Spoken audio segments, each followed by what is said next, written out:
বাবা তুমি? কাকা, এত রাইতে বিরক্ত করার লেগে আমি দুঃখিত। ওই যে আমার বাড়িতে মেহমান আইছে তো, আর আমার যে লুঙ্গি আছে না বুঝছেন, আপনাকে মাইয়ায় আমার লুঙ্গি দিয়ে আবার ধুয়ে দিছে। যে মেহমান আইছে না, ওই মেহমান আবার মনে বলে লুঙ্গি আনে না, হ্যাঁ আবার রাইতে লুঙ্গি ফিন্দান ছাড়া ঘুমাইতারে না।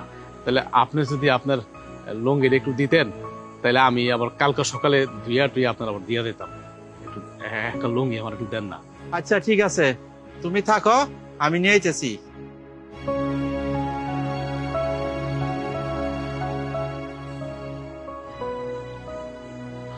আপনার অনেক অনেক ধন্যবাদ কাকা। আমি কালকে সকালেই এটা ভালো করে দিয়ে যাবো। আচ্ছা ঠিক আছে, আমি হন যাই কাকা।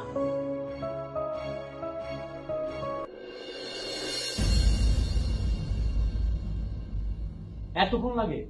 হ্যাঁ, আমার ঘুম আসতেছে, একটু জার্নি করে আসছি, ঘুমাবো না? আরে আমারও তো ঘুম পাইছে, দাঁড়াও না ভাই, কইরা না। আপা শোনো, ও কিন্তু সকালে রুটি সবজি আর হ্যাঁ সিদ্ধ ডিম খাই, মনে করে সব ঠিকঠাক করো কিন্তু। এটা কি? এটা আপনার থেকে একটা লুঙ্গি চাইলাম, আপনি আমাকে ছিঁড়া লুঙ্গি এনে দিলেন।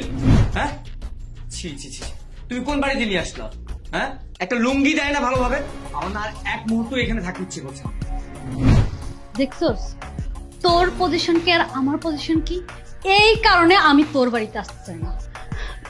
তুই আমার বোন, আমার আপন মায়ের পেটের বোন, তোর এই ব্যবহার আমার মৃত্যুর আগ পর্যন্ত মনে থাকবে। বোন, এখানে আমার কোনো দোষ নেই, বিশ্বাস কর। তোর দুলাভাই সব কাপড় চোপড় আজকে আমি ধুইয়া দিছি। এই লুঙ্গিটা তোর দুলাভাই পাশের বাড়ির থেকে আনছে, অন্ধকার তো বুঝতে পারে না রে বোন, মাথা গরম করিস না। কি তুই আমার জামাইয়ের জন্য অন্য বাড়ির থেকে লুঙ্গি চাই আনলি? এত বড় অপমান করলি, তারপরে আবার লুঙ্গিটা ছিঁড়া? না না না, আমি এই অপমান সহ্য করতে পারতেছি না। তুই এটা কি করলি আমার সাথে? না, তোর এই বাড়িতে আমি আর এক মুহূর্ত থাকবো না। এই এক্ষুনি চলো, এক্ষুনি চলো তুমি। এত কথা বাদ দাও, আমি এই প্যান্ট পরে ঘুমায় যাবো, আর সকাল হলে এখান থেকে চলে যাবো। মাথা গরম করিস না। প্লিজ আপু, আপনি কোনো কথা বলবেন না, আপনি এখান থেকে প্লিজ যান।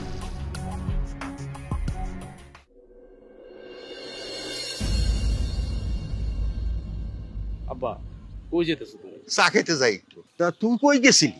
আমি গঞ্জে গেছিলাম, গঞ্জে থেকে এলাম। আচ্ছা আব্বা, আমরা জীবনে কি পাপ করছিলাম কত? তুমি বা কি পাপ করছিলে, আমি বা জীবনে কি পাপ করছিলাম? আমরা তো কোনো পাপ করি নাই।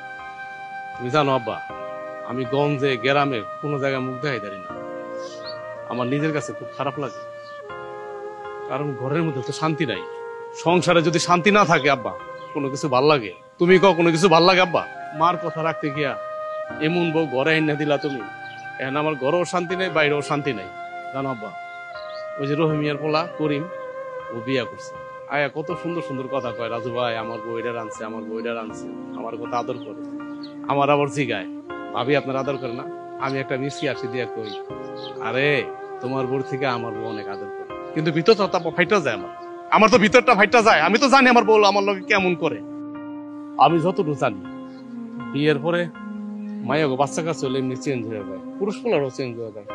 আল্লাহ আমাকে এত ফুটফুট একটা সুন্দর একটা মাইয়া দিচ্ছে, মায়াটা মাশাআল্লাহ ডাঙ্গর হয়ে যেতেছে, তারপরে পাগলামি গুলা করতেছে। ওর তো ওই বাচ্চার মুখের দিকে তাকায় হইলেও তো ওরে পাগলামিটা করা বন্ধ করা উচিত ছিল। যাক, যা হয়েছে হয়েছে। আর আঙ্গ তো মাশাআল্লাহ জমি জমা কম নাই, হয়তো আঙ্গ ক্যাশ টাকা নাই, কিন্তু আল্লাহ তো আঙ্গ একদম অভাবে রাখে নাই। কিন্তু কি করে, সব ইচ্ছা আমার কপাল, সবই আমার কপাল। আচ্ছা ভাই, তুমি চা খেতে যাবে না? যাবো।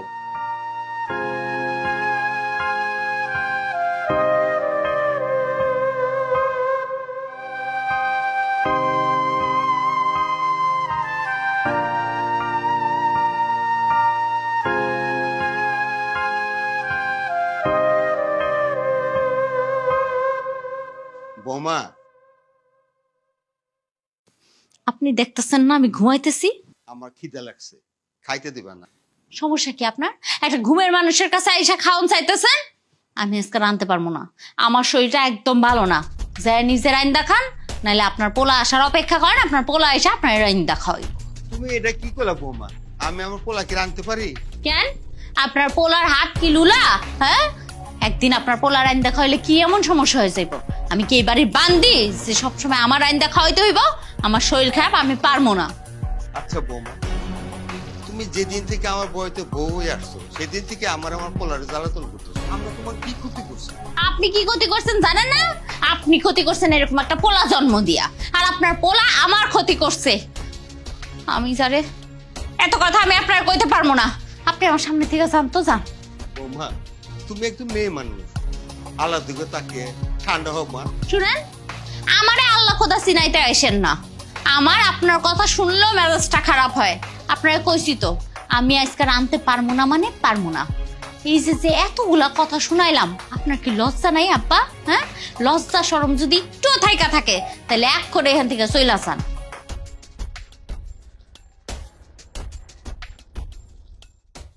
জ্বালায় খাইবো আমারে, আমার জীবনটারে শেষ করে দিয়া এখন আবার আমারে জিগায় কি ক্ষতি করছে আমার।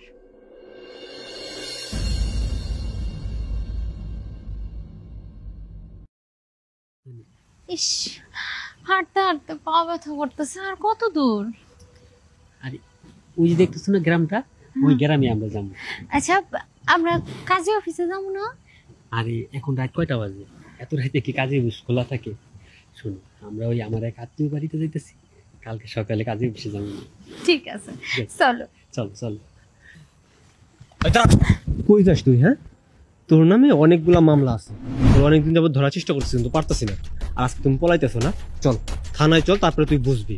ভাই, আপনি মনে হয় ভুল করতেছেন। ওর নামে মামলা থাকবো কেন? ও খুব ভালো, আমি ওরা অনেক বছর ধরে চিনি, আমি ওরা ভালোবাসি। আপনি ভুল করেন না, আমাকে জীবনটা নষ্ট হয়ে যাব। দেখুন আপা, আপনি জানেন না তাই বলতেছেন। এই এলাকাতে যত স্মাগলিং হয় সবকিছু ওর ইশারায় হয়। তো ওর নামে অনেকগুলা কমপ্লেন আছে আমাদের কাছে, আর যে কমপ্লেনের ভিত্তিতে আমরা ওকে অনেকদিন যাবত ধরার চেষ্টা করতেছি, পারতেছি না। আজকে ওকে হাতে নাতে ধরছি, আজকেও বুঝবে যে স্মাগলিং করার পরিণতি কি হতে পারে। আমি এগুলা কি শুনতাছি? স্যারে যা কইলো এগুলা কি সত্যি? হ্যাঁ, স্যার যে দাবিতে আছে সবই সত্যি। তুমি তুমি আমার লগে এত বড় বেইমানিটা করতে পারলা? আমি আমার এত ভালো একটা স্বামী, আমার মাইয়া সব পালাইয়া তোমার সাথে রাতের অন্ধকারে বাইরে, আর তুমি আমার লোকে বেইমানি করতেছিলা। কি বললেন আপনি? আপনাকে দেখে তো ভালো ঘরেরই মেয়ে মনে হচ্ছে, কিন্তু আপনি স্বামী সন্তান রেখে এই বাটপারের সাথে পালিয়ে যাচ্ছেন। আপনি মানুষ চিনতে ভুল করছেন। ওর নামে যে মামলা আছে, ওর কতদিনের জেল হবে সেটা ও নিজেও জানে না, এমনকি আমিও জানি না। চল তুই চল ভাই।